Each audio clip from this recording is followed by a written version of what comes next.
Hi everybody, my name is Anne. Thanks for joining me on Art on the Creek. We're in my home studio in Parker, Colorado once again, and today I want to review and talk about the Winsor Newton professional watercolor markers. I've seen a couple YouTube artists recently play with these, and I wanted to take my own spin and see what I thought. So come on along, let's get these on some paper and let's see what they can do. Are you ready? Let's get to it.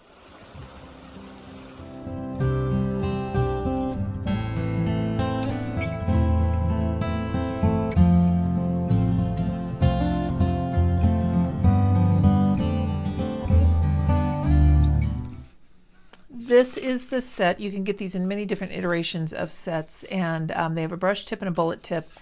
This is the set of basic tones because I felt like if you're just going to get these to try, which is what I wanted to do, I wanted to buy the fewest possible, and I believe they're also sold individually, so don't feel you have to jump into a set. But you can blend these and mix them just like you can with regular watercolors, as shown on the demonstration photo here. You've got red and blue, which make purple.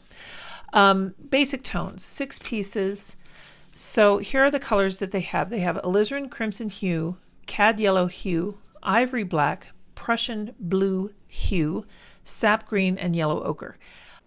Now, whenever you see the word hue on your watercolors, because you will see it quite often, all it means is that the color's created using a different pigment instead of the original pigment. So it might be a combination of pigments or some pigments that cost less for the manufacturer. But a hue is very much still a pigmented watercolor. You want to save the box on this one because these markers are best kept flat. You don't want to put them in like a pen cup or something because that ink inside, or rather the pigment inside, needs to be distributed evenly throughout the length of the marker, or else they'll probably dry out at one end. So you want to be sure and store them flat, and for that I just like to keep the box. The pointed cap on these is kind of a bullet tip, and then the flat cap is a brush tip. They're not hard to open, I just didn't have a good grip on it there. This is cotton paper. This is cellulose. I have 2 different sketchbooks to work from here, so keep that in mind. I think I'm going to write that on here. Let me grab a Sharpie. So this is the alizarin crimson hue. And I'm going to try and swatch all of these first. I'm going to go 2 layers with each one.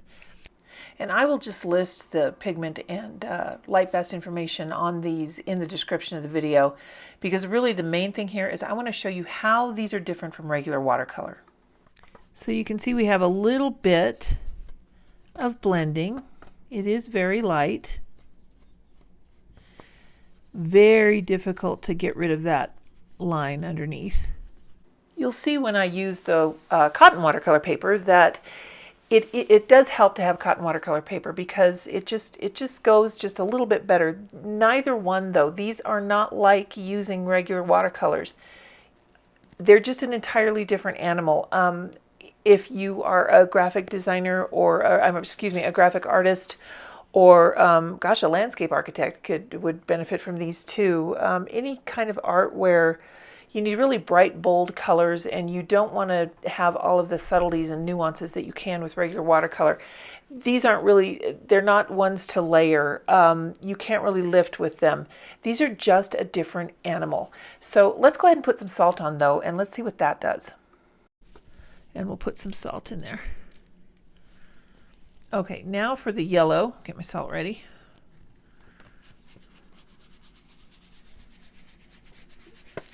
Spreads out very fine, and you really have to work to get the line of where you colored initially to disappear. You're always going to have that initial square or whatever shape it is that you put in.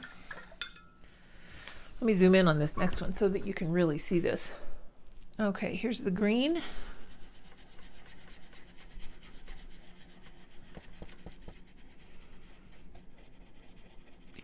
Really trying to get rid of that line from where I deposited the initial pigment, and that is a challenge. So if something like that frustrates you, maybe avoid watercolor markers because you will not be happy with these. And I can tell you, huge difference. They're just happier on cotton paper. You're still going to run into those dissolving issues where it doesn't really spread around, but the markers are much happier on this paper. So now I'll set this one aside, and then we can play on this on our other sketchbook here, because the salt works very quickly. You can see there all of the colors are really starting to do their salty goodness here. The salt is making little starbursts. I like all of that. It's even happening on the yellow, even though it's hard to pick up. And I think that yellow ochre, I must have contaminated it with another color, because it just is a very funny looking color. I must have still had some blue on my brush. So my apologies for that. What I do want to show you, I'm just going to use the lid to my my salt here because I don't have a clean palette. But because of this, because you cannot get rid of that line completely, let me show you what they're like to mix on paper. You have the yellow.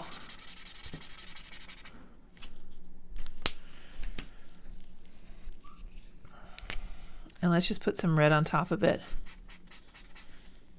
The colors really just look like they're both sitting there together.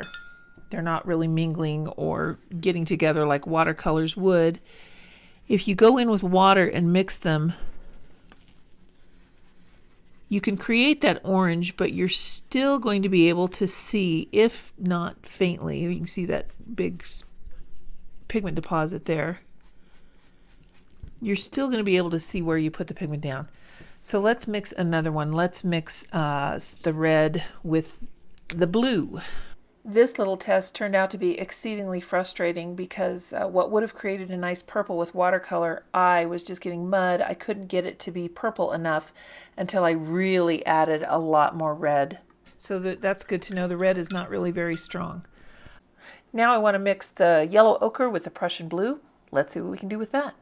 Now they're not going to flow, they're not going to move on the paper, but you see it's more like the colors are very thinly laying on top of one another because you can still see that initial layer of green underneath. So these are a very different animal. Let's try making some art with this, and then we'll see what we can do here. We're just going to draw a simple tulip. I do want to show you this drawing on cellulose paper first so that you can kind of see that the cotton is really that much better. It doesn't really blend like watercolor. It doesn't really move like watercolor. It's more like you're just taking your brush and pushing that pigment around. So we saw that the salt works really well. That's one technique that you can use, but the rest of them are just not going to be the same payout as you would be accustomed to if you are accustomed to using watercolor. For number one, your pigment load is going to be pretty light here. You will be able to mix the pigments, but it's much easier to do it on a palette. You won't be able to charge one pigment into another. Wet on wet techniques, all those things are going to be a little bit different. It might be a matter of changing your style a little bit and finding out the best way for you to use these. You know how sometimes when you are removing salt from watercolor and the watercolor kind of holds onto the salt, this didn't hold on to it at all. Very easy to brush off and really cool effects. I like that. I like that it works. So let's take a look here at this cotton watercolor paper, and I'll just kind of try and draw the same flower that I drew last time. I think I started with the yellow ochre. Now when you're using the markers on the paper, I'm not noticing any difference at all. It's equally pleasurable to color on both, but when you get that wet brush in there and blend it around, immediately I'm noticing a difference. Let's go ahead and get this wet, and I want to bring the green up into the floral. Oh, see, that's much better. Working with these markers on 100% cotton watercolor paper is just, it's better. They're not going to feel like watercolor. They're not going to act like watercolor like you know it. You still won't be able to do all of the techniques that I talked about earlier, except the salt. That one does work. And if you want to mix the colors to create a new color, you will need to do that on a palette to do it most effectively. Now you can use that layering to your advantage. I wanted to try here to do a little black bean just to see what it was like to spread that pigment around and test that black, and it does look pretty pure. It doesn't look like there's extra anything in it, but putting the blue on the yellow to make green is problematic. So there's our eye. Now if you wanted to make a green eye and you wanted to mix these two, so we're going to go in first with the yellow.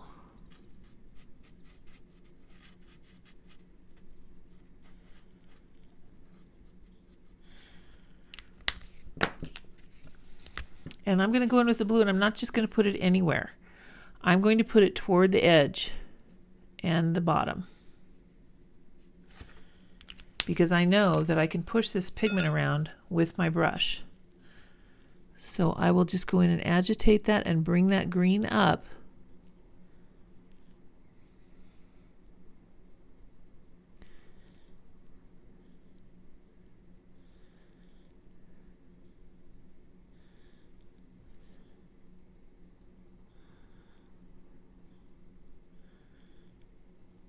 And that way you can create that kind of a neat multi-layer eye effect. And then when you do your blue, go in with a little bit of the shadow. We're only going to put it in just the edges.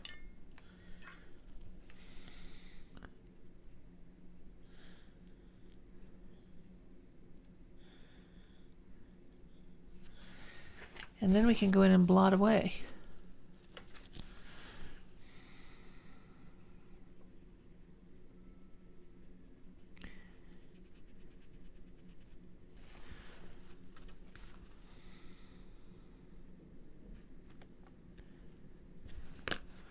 So lots to be aware of here. Let's see. Let me just go ahead and run this across the top.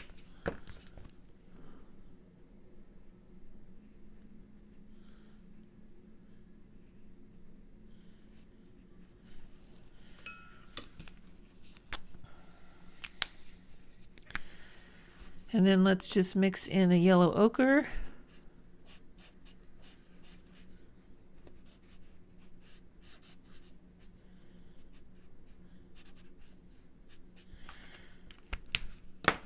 And we'll give our eyes some humanity. This time I'm going to use this bigger brush here.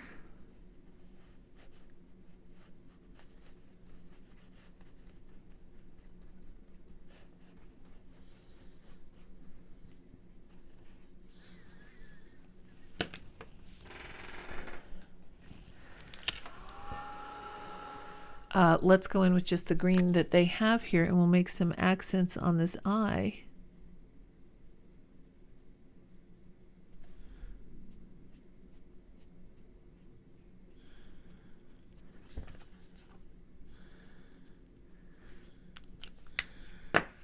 And we'll do a little bit of pink here.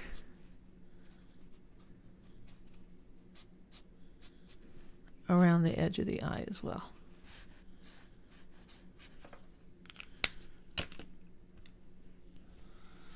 I'll do the pink first.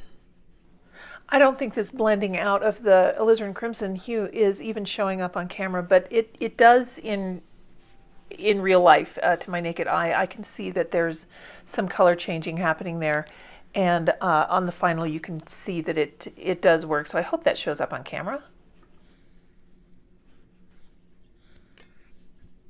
And then let's go in and work on that eye a little bit more.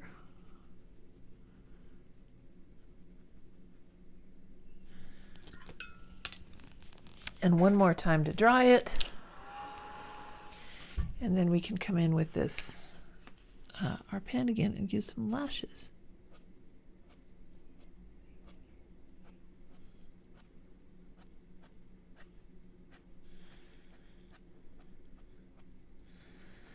Give the lashes that I used to have in high school. That's one of the things. They never tell you that when you're going to How Do I Get Old school. Your eyelashes disappear. They never tell you that. That's a pretty accurate eyebrow for what my eyebrow looks like now. Let's make it what it used to look like.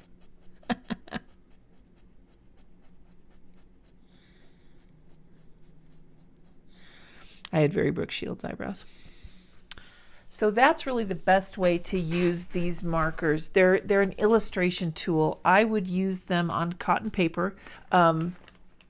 And I think that if you are going to use these as an illustrator, if you're into drawing comic art or manga or anything like that, really graphic style designs, I think that you would really, really love these quite a bit.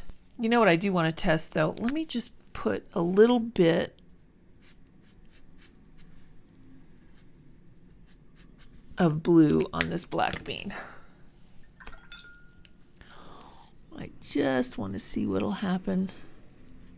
I was thinking that maybe if you were using that black and wanted to add some shadow on top of it, like if you were doing a castle wall or some other kind of stones or something like that, I thought that would be kind of a cool effect.